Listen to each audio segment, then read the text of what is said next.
Hi everyone, this is Susie again, and today we're going to be making some vegan horchata, which is the Mexican agua fresca that is made out of either rice or milk or both.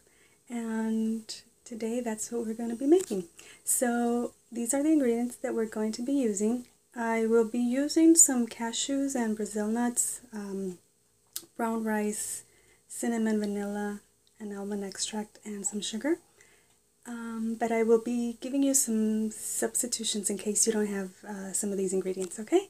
So let's get started.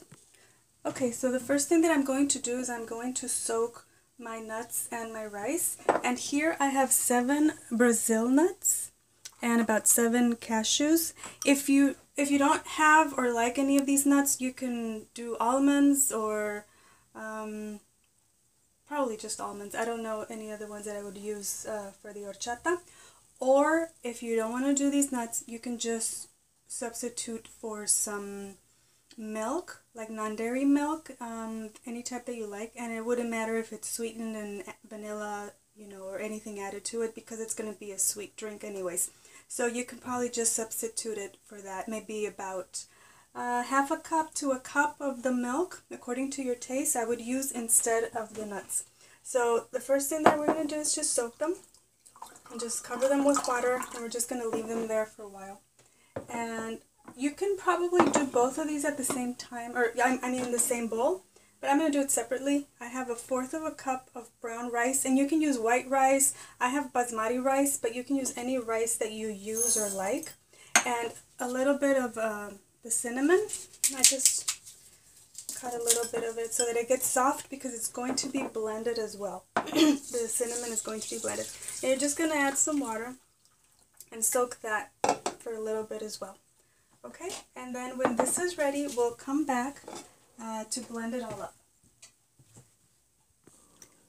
Okay, so it has been soaking for an hour, and I would do anything from 30 minutes minimum to about 2 hours would be fine. It's only been an hour, so I think it's pretty good to go. And now what I'm going to do is I'm going to strain both of them, and you can rinse it if you want. You can rinse it a little bit with, under cold water, and then after that we're going to place everything in the blender. Okay, so I rinsed my rice and my nuts, and I'm just going to place them in the Vitamix or any blender that you have. And I have the rice and the cinnamon that we put in there as well. You just want to add some water.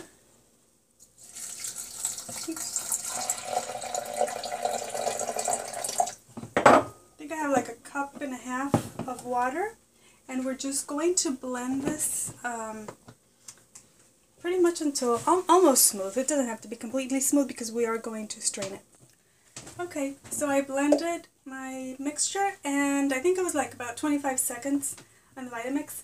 And I think what I did last time, I really honestly don't remember. I think I put it through my milk bag, like you would normally do when you do your milk. If you don't have a milk bag, you can probably just use a strainer and maybe put like a cheesecloth or something on top, and then strain it so that you get all the bits of the rice and the nuts. So you can do it both ways. So I think I'm going to use the milk bag. So I'm just going to put that in there, pour it in, add a little bit of the water to my blender so that I can get all the rice and everything. Okay, that's mixed in there, and I'm just going to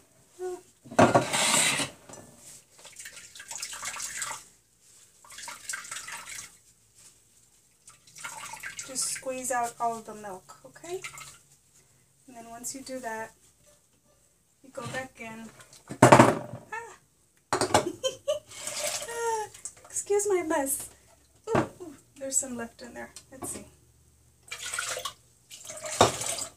There we go. And you just add water. I had a couple of cups of, 2 cups of water there for me, and that should be enough, I think. We'll see how it goes. It's according to your taste.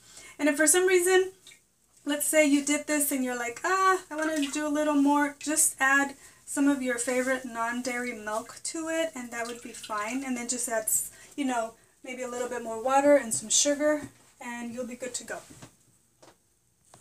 Okay, so now that we have our liquid ready, now we're going to add the rest of the ingredients, okay? And this is optional. You know, I have a pinch, just a tiny pinch of ground cinnamon. I just find that it gives it a really nice flavor together with the other cinnamon, and that was just like a tiny pinch. Not even an eighth of a teaspoon. It was much less than that.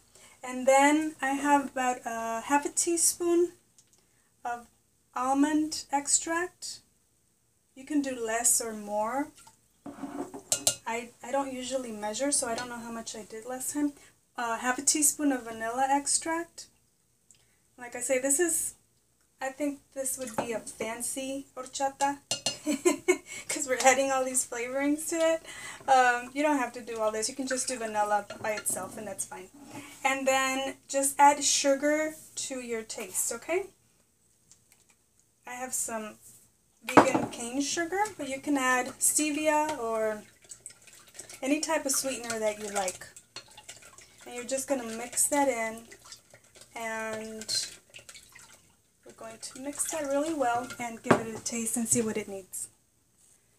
Okay, so I added enough water to make it 3 cups of the liquid of the horchata. It was about 1.5 tablespoons to 2 tablespoons of sugar.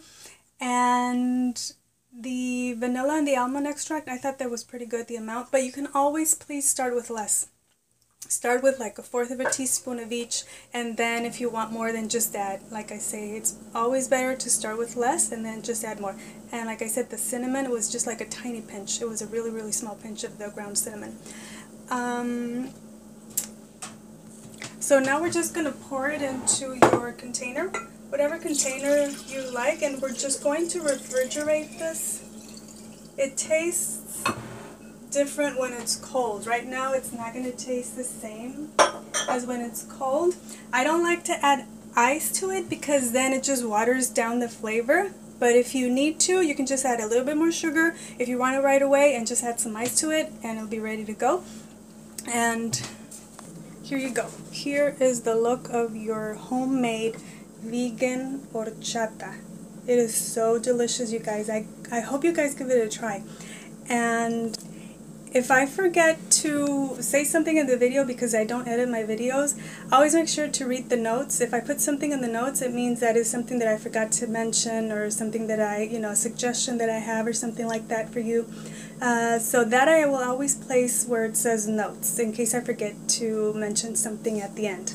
And the other thing is that I like giving you small recipes, small amounts, for the fact that, like I say, it's better to try it in a small amount, and then if you like it, it's easy for you to double the amount or do more. So that way it's just a tiny bit, so you can try it out, and if you like it, then you can make some more. You can multiply your batch, as many times as you want. So this was perfect. I'll write down the ingredients in the description box below, and I hope you guys enjoy it and try it. And the other thing that I was going to say, yes, is that as you start making agua frescas, if you don't make them now, but once you start, you'll realize that agua frescas, Mexican aguas frescas, are like almost like wine. They kind of pair good with certain meals. Like you'll know that horchata pairs well with certain dishes and stuff like that, and maybe agua de Jamaica pairs well with other types of dishes. So it's almost like wine. It's really funny. So, but this one I find is that it goes well with almost anything. I love horchata. So if you want to do something a little bit fancier, this is a great recipe for you guys, and I hope you guys like it and enjoy it. And thank you so much for watching. Have a great day. Bye.